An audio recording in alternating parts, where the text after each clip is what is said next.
The space around the Andromeda sector was quiet. It had been quiet for 300 years.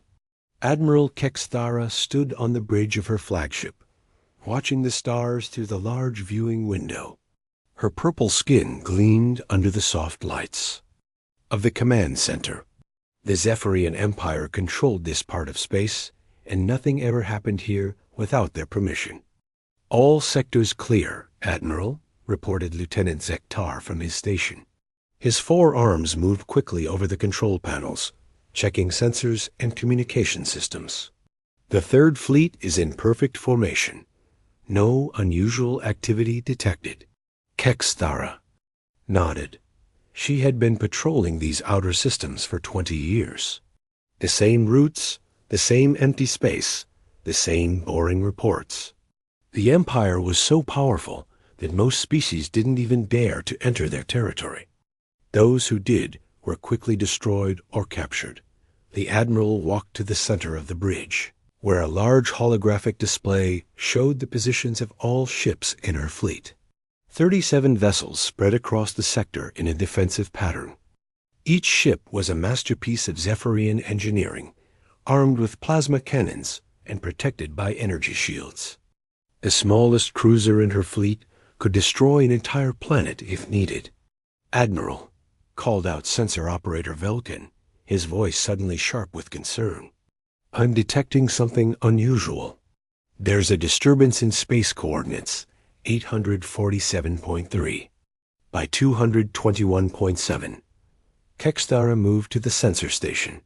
The display showed normal space readings, but something was wrong. The fabric of space itself seemed to be bending, twisting in ways that shouldn't be possible. "What kind of disturbance?"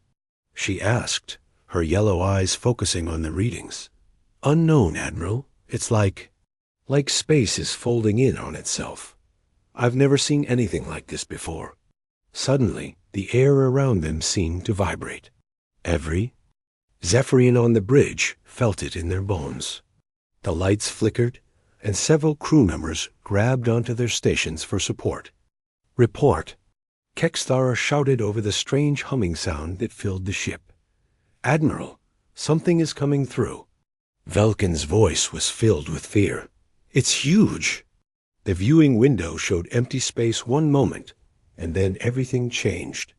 A massive tear appeared in the darkness, glowing with blue and white energy.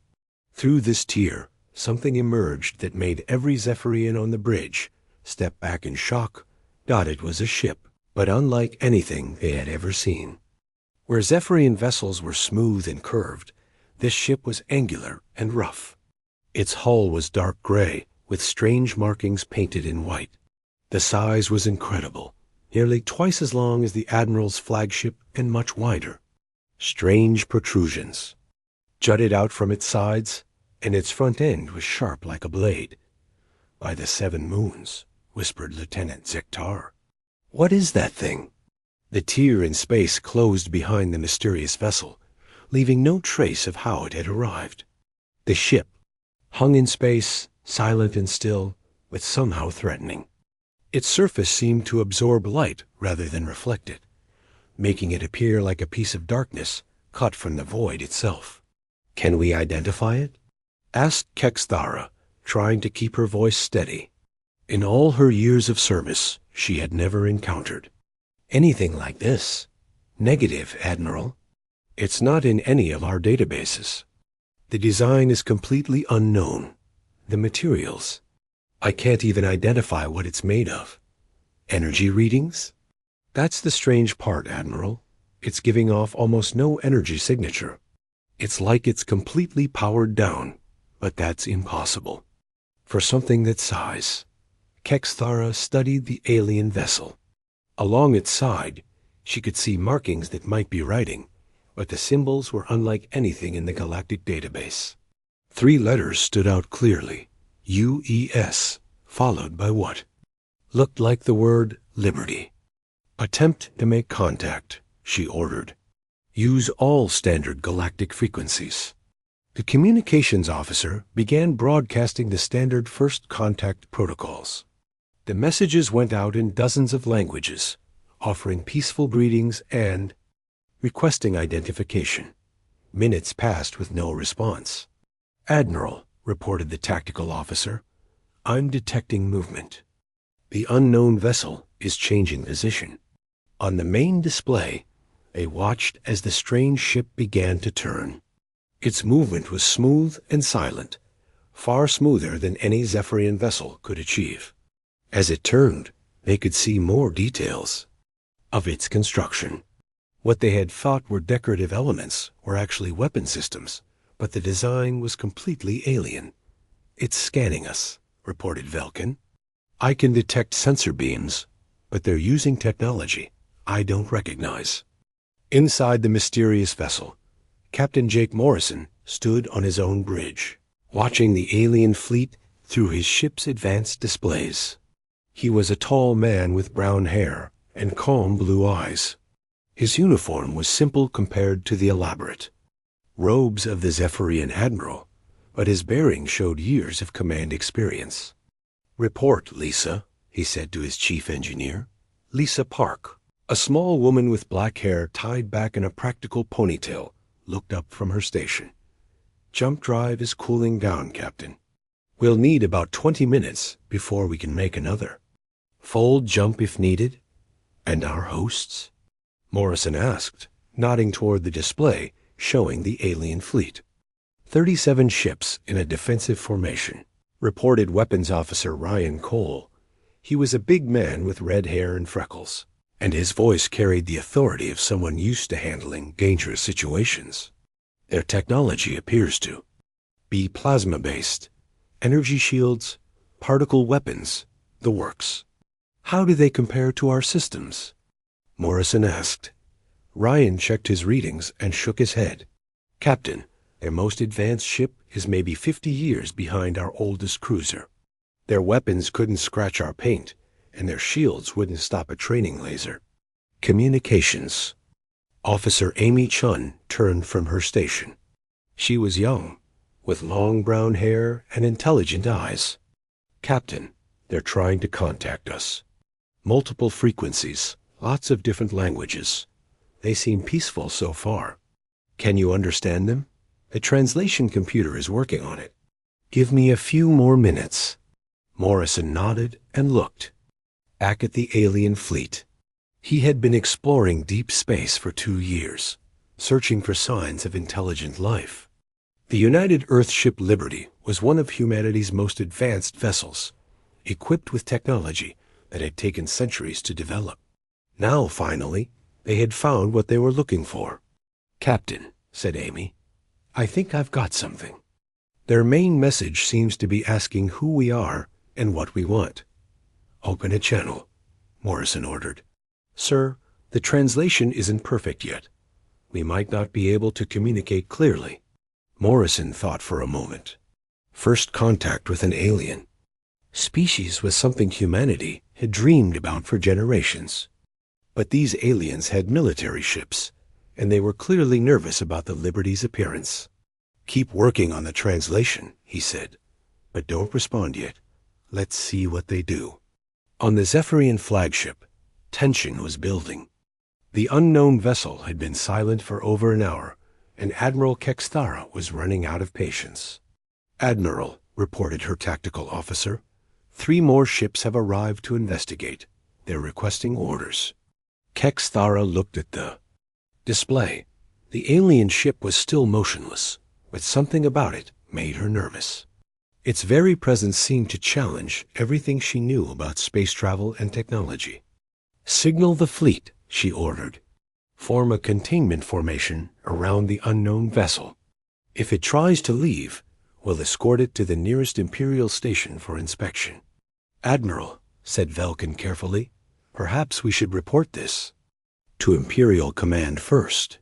"We can handle 1 ship," Kexthara replied, though she wasn't as confident as she sounded. "Move the fleet into position." As the Zephyrian ships began to move, Captain Morrison watched their formation change on his tactical display. "They're trying to surround us," reported Ryan Cole. "Hostile intent?" Morrison asked. "Hard to say, Captain.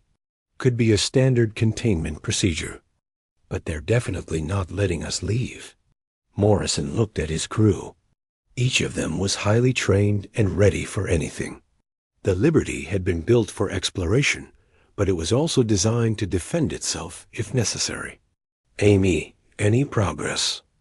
On communications? Getting there, Captain? I think I can manage basic concepts now. Good. Prepare to broadcast on their frequencies. Let's see if we can resolve this peacefully.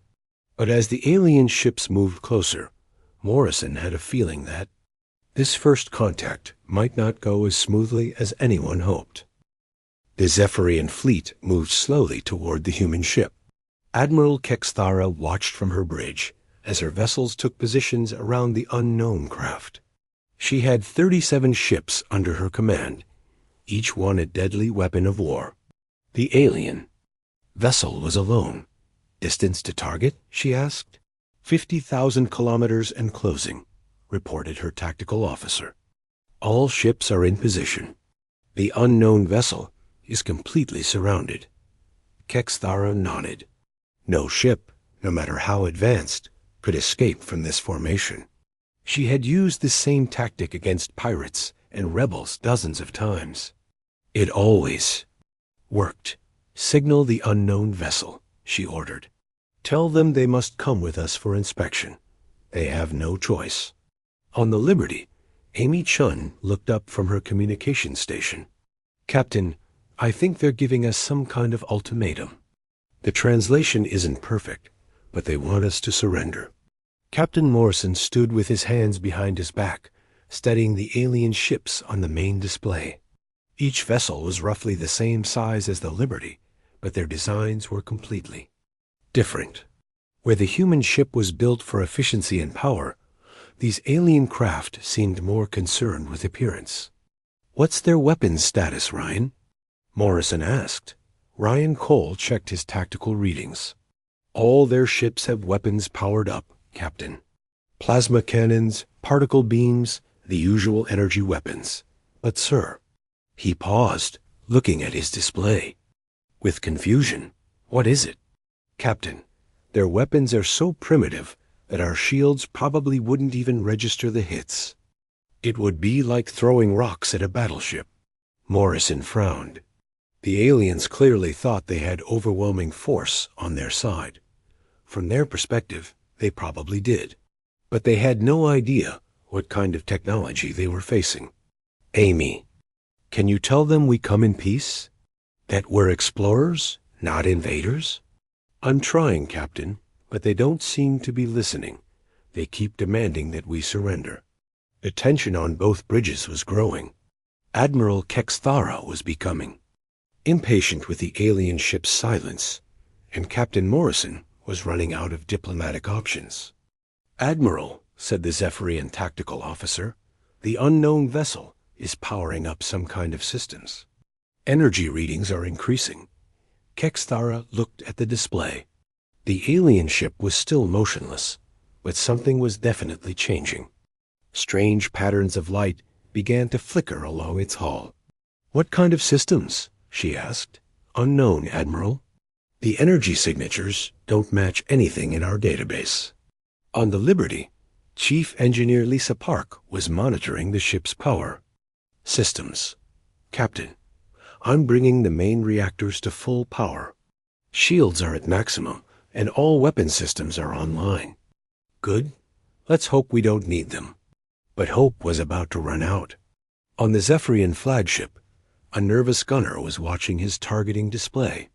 The alien ship's increasing energy output looked like a weapons charge to him. His finger hovered over the firing control. Admiral, he called out, I think they're preparing to attack. Kexthara looked at her displays. The alien ship did appear to be powering weapons, though she couldn't identify what kind.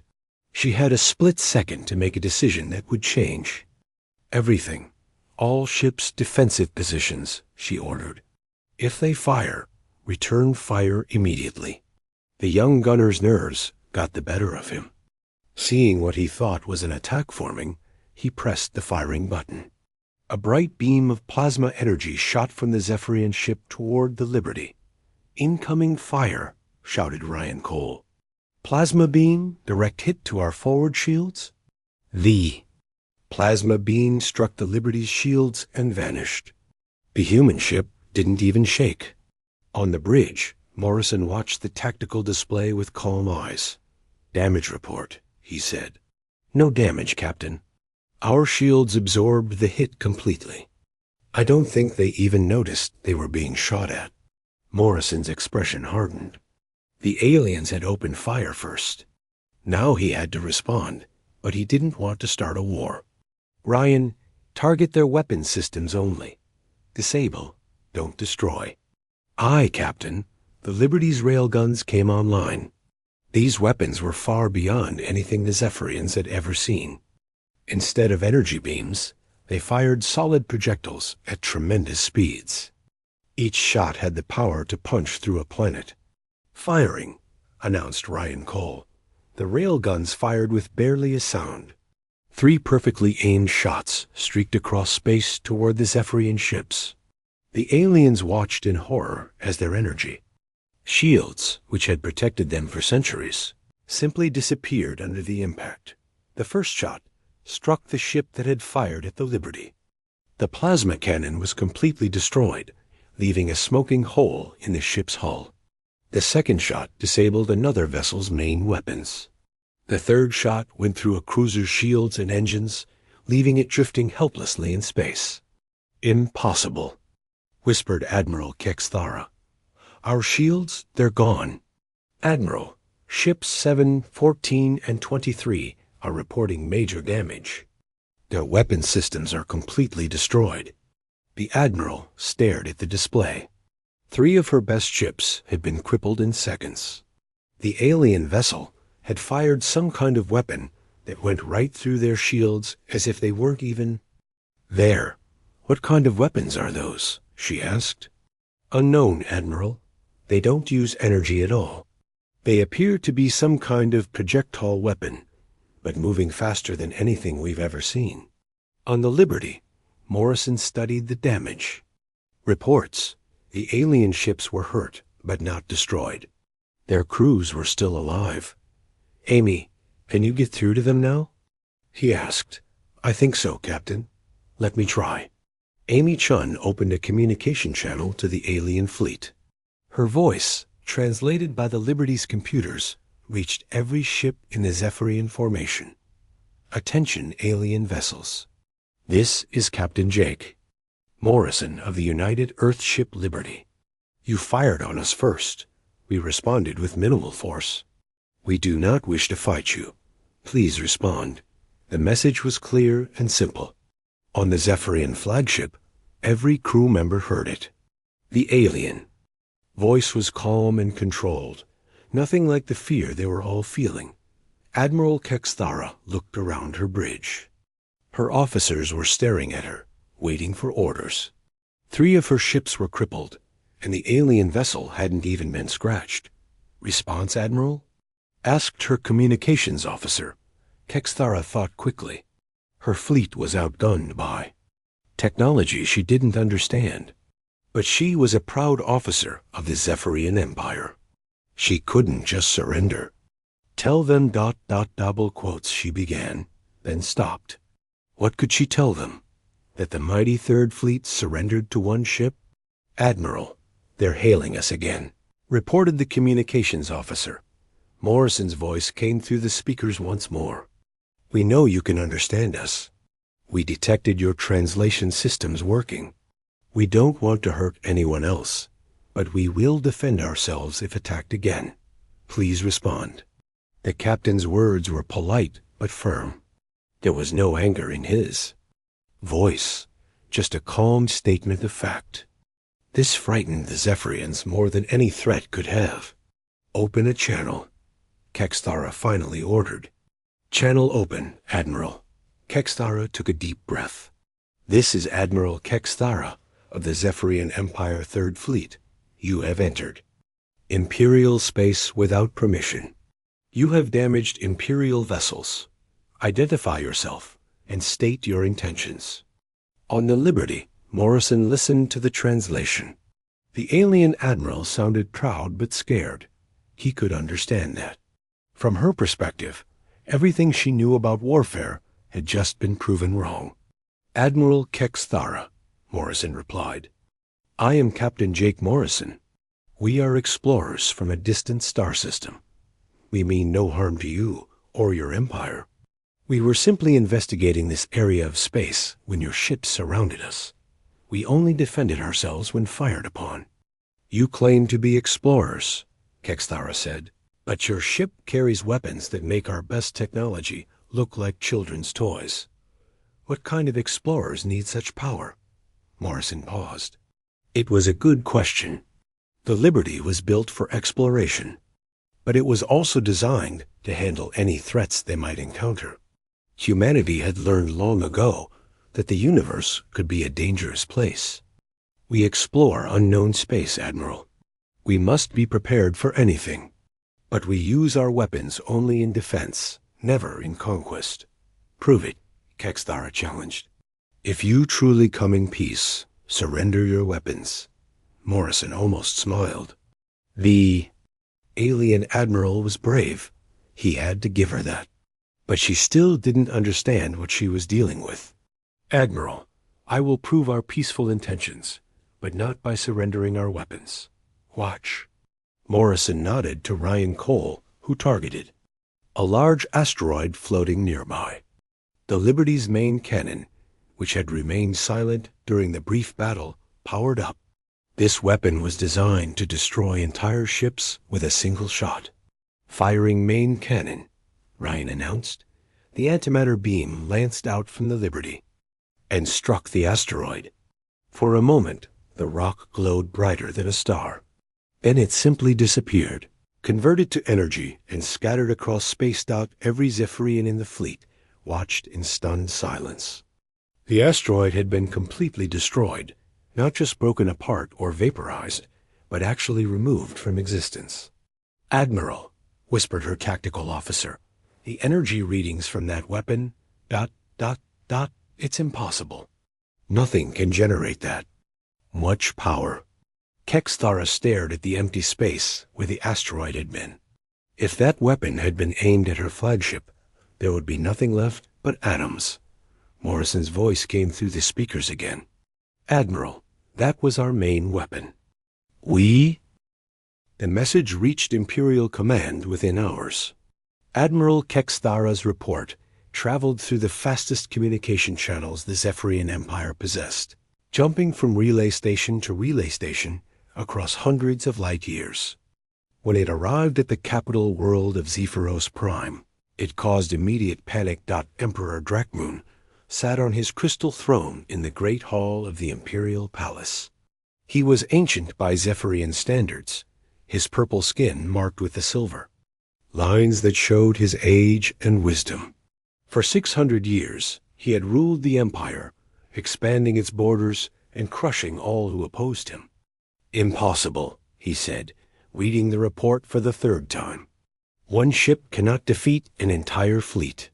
General Vorthek, the Empire's supreme military commander, stood beside the throne.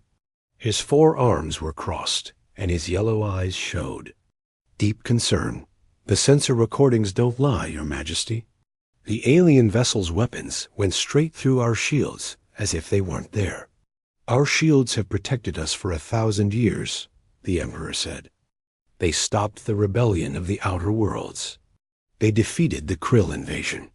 How can one ship make them useless? I don't know, Your Majesty, but the evidence is clear. We are dealing with technology far beyond our understanding."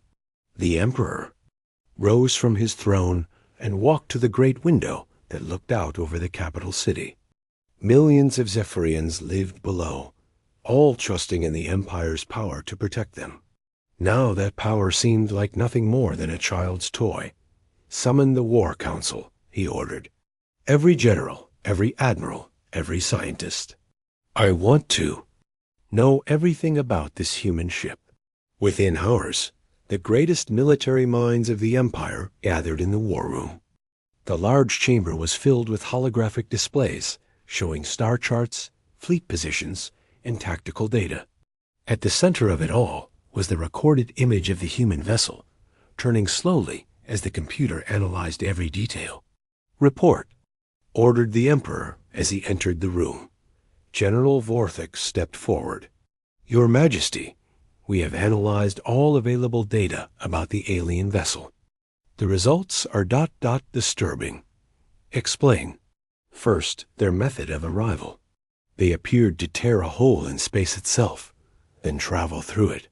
This suggests they have mastered dimensional folding technology, something we have only theorized about." The Emperor nodded grimly. Dimensional folding would allow instant travel between any 2 points in space.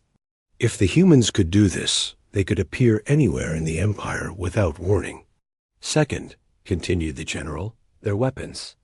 The projectiles they fired were not energy-based like ours. They appear to be solid matter accelerated to incredible speeds. Our shields are designed to stop energy weapons, not physical projectiles." "Can we modify our shields?" asked the Emperor. "Not easily, Your Majesty.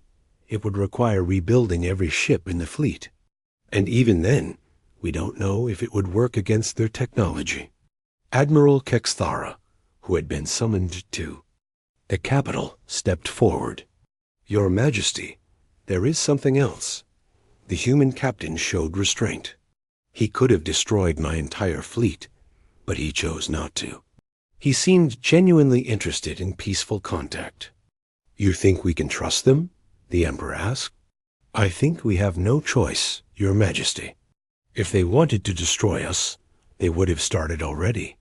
Meanwhile, far from the imperial capital, Captain Morrison and his crew were learning about the civilization they had encountered. The Liberty had moved to a safe distance from the Zephyrian fleet, but they continued to exchange messages with Admiral Kexthara. "Their empire is huge," reported intelligence officer Nicole Reed. She was a quiet woman with short blonde hair and sharp eyes that missed nothing.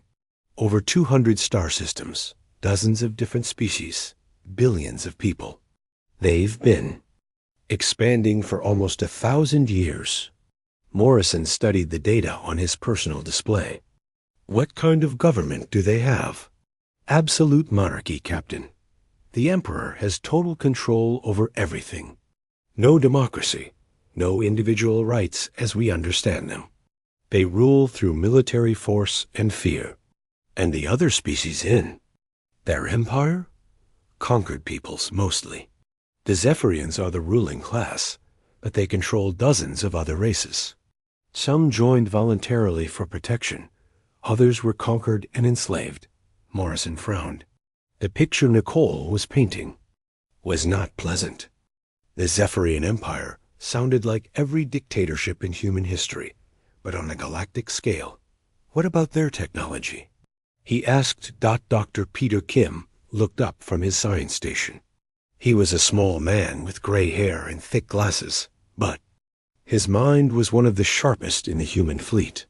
"Interesting question, Captain. They seem to have reached a technological plateau about 200 years ago. Their ships, weapons, and systems are all highly refined versions of the same basic designs. Why haven't they advanced further? From what I can tell, they've become too comfortable. When you dominate everything around you, there's no pressure to improve. They've stopped innovating." Morrison nodded. It made sense. Humanity had advanced so quickly because Earth was a harsh world full of dangers. Constant warfare, natural disasters, and resource shortages had forced humans to keep improving their technology just to survive. The Zephyrians had conquered their challenges long ago and had grown lazy. "Captain," said Amy Chun from the communications station, "we're receiving a priority transmission from Admiral Kexthara. She says the Imperial War Council wants to speak with us." "Put it through," Morrison ordered. The main screen flickered, and suddenly the Bridge of the Liberty was looking at a room full of alien military officers. At the center sat a figure who was clearly the Emperor himself, wearing elaborate robes. and a crown of crystal. "I am Emperor Drakmoon," the figure said, his voice translated by the Liberty's computers. "You are the human captain who has caused such disruption in my empire." "I am Captain Jake Morrison," Morrison replied formally. "I apologize for any disruption, Your Majesty. We came in peace and wish to maintain peaceful relations." "Peaceful relations," repeated the Emperor. "You arrive with weapons that make our entire fleet obsolete, and you speak of peace? Your Majesty, we are explorers. We carry weapons only for defense. We have no intention of conquering or harming anyone." "Yet you could, couldn't you?" the Emperor asked. "If you chose to, you could destroy any of our worlds." Morrison paused. The question was direct and uncomfortable. The truth was that the Liberty alone could probably defeat most of the Zephyrian fleet, and the full human fleet could easily conquer the entire empire. But saying so would not help with diplomacy. "Your Majesty, we could also cure your diseases, share our knowledge, and help your people reach new worlds. Technology can be used for creation as well as destruction. What do you want from us?" the Emperor asked. "Knowledge," Morrison replied. "We want to learn about your civilization, your history, your people, and we want to establish trade relations and cultural exchange. And in return, we offer our friendship and our knowledge.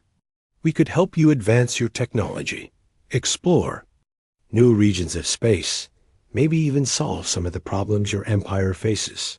The Emperor leaned back in his throne. "What makes you think our empire has problems?" Morrison chose his words carefully. "Your Majesty, any civilization as large and old as yours must face challenges.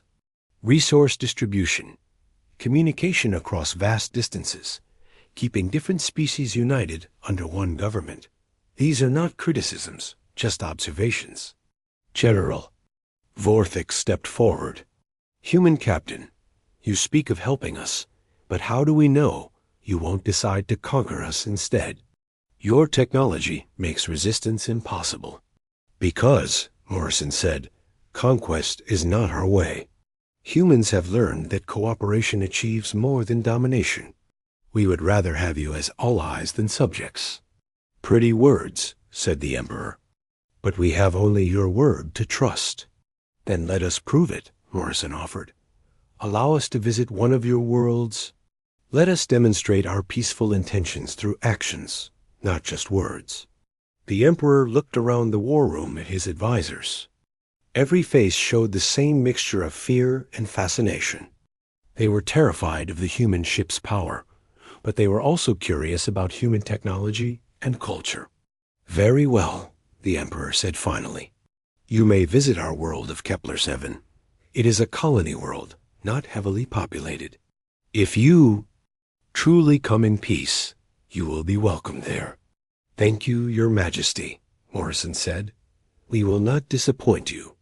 But as the communication ended, both sides knew that this was just the beginning.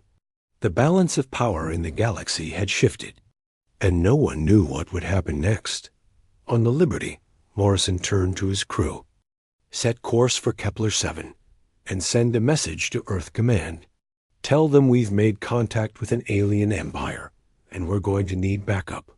"How much backup, Captain?" asked Ryan Cole. Morrison looked at the tactical display showing the positions of Zephyrian ships throughout the sector.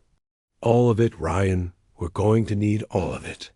On Zephyros Prime, the Emperor sat alone in his private chambers, studying reports about human technology. His advisors had left, but the weight of decision still pressed down on him. "Your Majesty," said General Vorthik, entering the chamber, "the fleet commanders are asking for orders. Should we prepare for war? Against whom?" the Emperor asked. "These humans could destroy us before we even knew they were attacking." "No, Vorthik. We must be very careful." "Shh." The Liberty traveled through space toward Kepler-7, but Captain Narration knew they were being watched.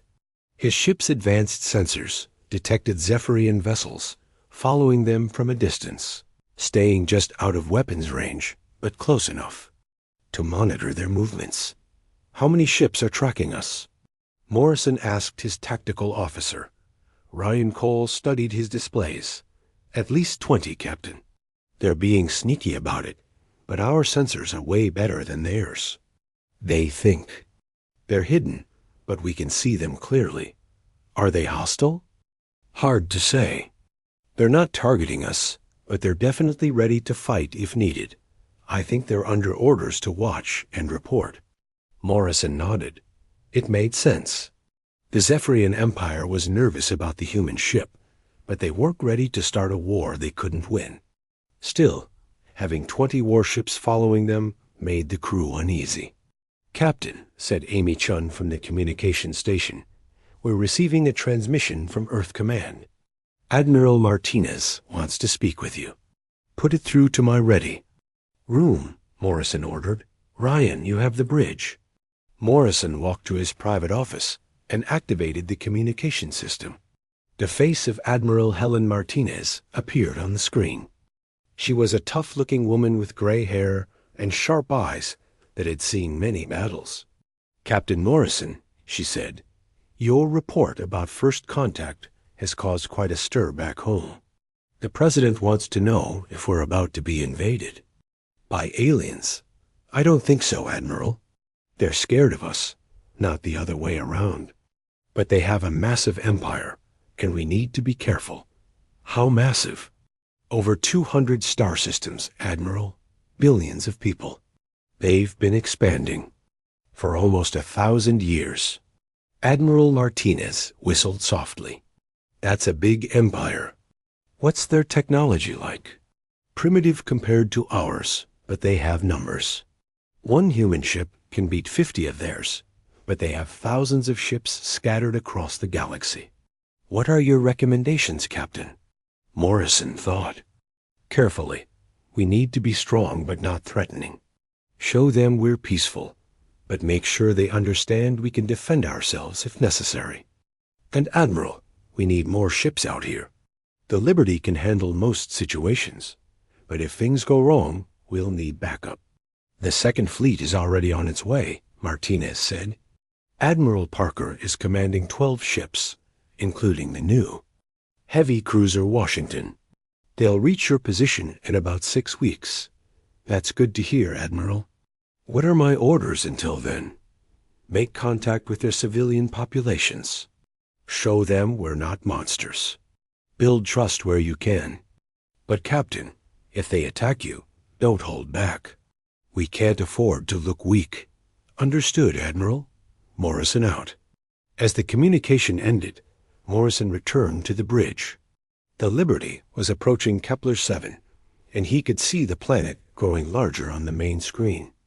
It was a green and blue world, much like Earth, with white clouds swirling around it. Planet details, Dr. Kim? Morrison asked.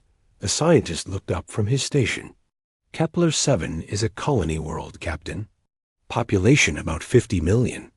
Mostly Zephyrians, but with some other species mixed in.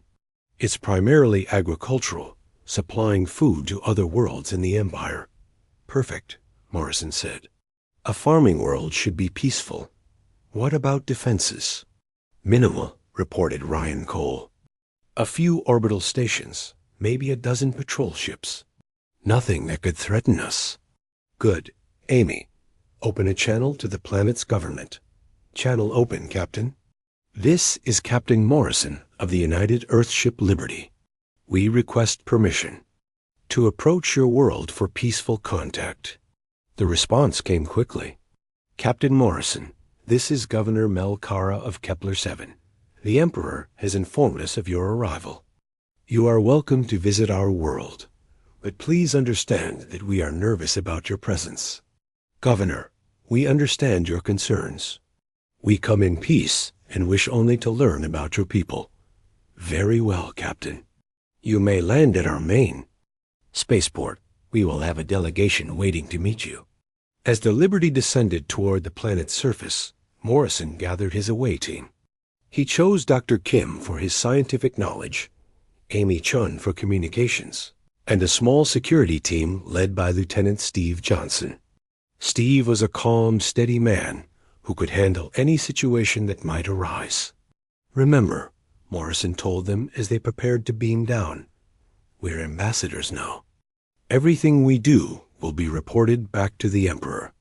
Be polite, be curious, but be careful." The spaceport on Kepler-7 was larger than Morrison had expected.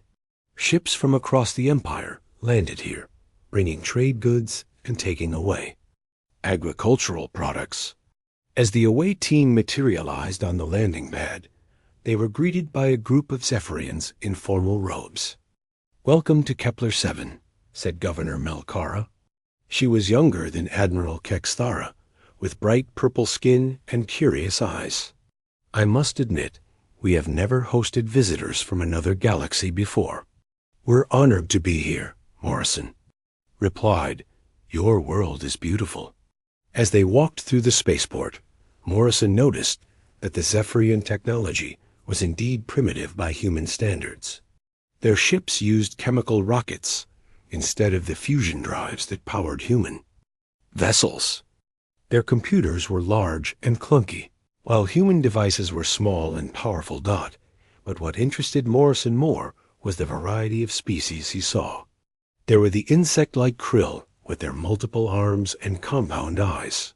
The crystal beings called Vex moved slowly, but with great dignity. Small, furry creatures that Dr. Kim identified as Nyx scurried around the larger beings, apparently serving as messengers and workers. "Your empire includes many different species," Morrison observed. "Yes," said Governor Melkara. "The Empire has brought peace and order to dozens of worlds. All species are welcome, as long as they accept imperial rule." Morrison noticed she didn't mention the species that hadn't accepted imperial rule voluntarily.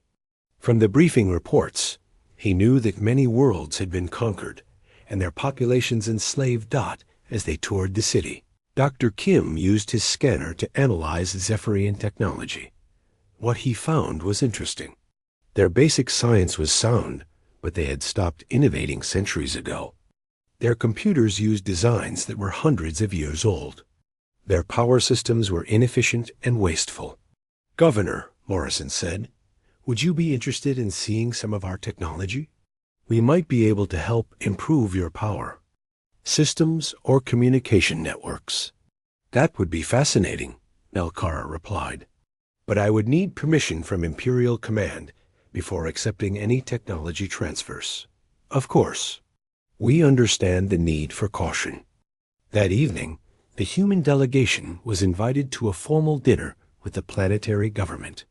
The food was strange, but edible, and the conversation was polite. But Morrison could sense the underlying tension. These people were afraid of him and his crew, despite their friendly words. During the dinner, a young Zephyrian scientist named Tekalon approached Dr. Kim. "Excuse me," he said quietly, "but I've heard rumors about your ship's weapons. Is it true that you can destroy matter completely?" Dr. Kim glanced at Morrison, who nodded slightly. "We have antimatter weapons, yes, but we use them only for defense." "Antimatter," Tekalon whispered. "We have theorized about such things, but we thought they were impossible to create safely." "Not impossible," Dr. Kim said. "Just very difficult. It requires technology your empire doesn't have yet. Could you teach us?" Dr. Kim hesitated. Antimatter technology could be used for peaceful purposes like power generation, but it could also be used to build incredibly destructive weapons. "That would be a decision for our governments to make together," he said finally. Later that night, as the human team rested in their quarters, Morrison received an urgent message from the Liberty. Ryan Cole's face appeared on the communicator, looking worried. "Captain, we have a problem. Long-range sensors are detecting a massive fleet movement. Looks like the Zephyrians are mobilizing everything they have." "How massive?" Morrison asked. "Over 500 ships, Captain. They're converging on this sector from all directions. It's the biggest fleet movement in Imperial history." Morrison felt his blood run cold. 500 ships was more than enough to destroy the Liberty, no matter how advanced their technology was. Even if each human ship could beat 50 Zephyrian vessels, they were still outnumbered. "Time to arrival?" he asked. "About 6 days, Captain." "They're coming fast," Morrison thought quickly. The Zephyrians had invited him to their world, then called in their entire fleet. It could be a trap, or it could be a show of force designed to intimidate him. Either way, it was a dangerous situation. "Ryan, prepare the ship for immediate departure, and send a priority message to Admiral Martinez. Tell her we need the Second Fleet here now." "Already sent, Captain, but they're still weeks away." Morrison closed the communicator and looked out the window at the peaceful city below. The Zephyrians seemed friendly enough, but their empire was preparing for war. The question was whether they planned to attack or just wanted to show their strength. The next morning, Governor Malkara seemed nervous as she met with Morrison. "Captain, I have received word from Imperial Command. They wish to discuss your presence in our territory." "What kind of discussion?" Morrison asked. "A formal meeting, with the full War Council present."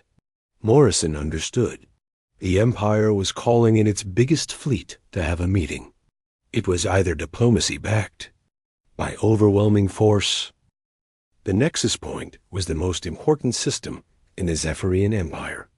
Located at the center of the galaxy's major trade routes, it controlled the flow of goods and information between hundreds of worlds. Now it would become the site of the largest military gathering in Imperial history. Captain Morrison stood on the bridge of the Liberty, watching as Zephyrian ships arrived from every direction. The massive fleet grew hour by hour, until space around the Nexus Point was filled with over 2,000 Imperial vessels. Battleships, cruisers, destroyers, and support craft formed a wall of metal and weapons that stretched for millions of kilometers. "Final count, Ryan?" Morrison asked. 2,047 ships, Captain. Every major fleet in the Empire is here. This is their entire military force. Morrison nodded grimly. He had never seen so many warships in one place. Even though each Zephyrian vessel was inferior to the Liberty, their combined firepower was staggering. If this came to a fight, it would be the most one-sided battle in human history. "Captain," said Amy Chun, "we're receiving a transmission from the Imperial flagship. Emperor Drakmoon wants to speak with you. Put it through." The main screen flickered, and Morrison found himself looking at the bridge of the largest ship he had ever seen. The Imperial flagship was a massive vessel, 10 times the size of the Liberty, covered in weapons and armor. At its center sat Emperor Drakmoon on a portable throne, surrounded by his generals and admirals. "Captain Morrison," the Emperor said, his voice carrying across space, "you see before you the full might of the Zephyrian Empire. 2,000 ships, 50 million crew members, all ready to defend our civilization." "It's very impressive, Your Majesty," Morrison replied, "but I hope it won't be necessary to use them." "That depends on you, Captain. You claim to come in peace, but your very presence threatens everything we have built. How can we trust beings with such terrible power?" Morrison chose his words carefully. "Your Majesty, power without control is destruction. Power with wisdom is progress. We offer you our knowledge and friendship because we believe both our peoples can benefit." General Vorthik stepped forward. "Human Captain, you speak of friendship, but friendship requires equals. How can we be equals when one human ship can defeat 50 of ours?" "General, equality isn't about having the same weapons. It's about having the same rights and respect. We don't want to rule over you. We want to stand beside you." "Pretty words," said Admiral Kexthara, who was also present on the flagship. "But words are easy. Actions tell the truth." Morrison looked around the bridge of the Liberty. His crew was ready for anything, but he hoped it wouldn't come to violence. Dr. Kim was monitoring Zephyrian communications. Amy was ready to translate, and Ryan had all weapon systems online, but not targeted. "Your Majesty," Morrison said, "you want to see our actions? Then watch this." He turned to his crew. "Amy, open a channel to all ships in the system. I want everyone to hear this." "Channel open, Captain." Morrison looked directly at the Emperor as he spoke.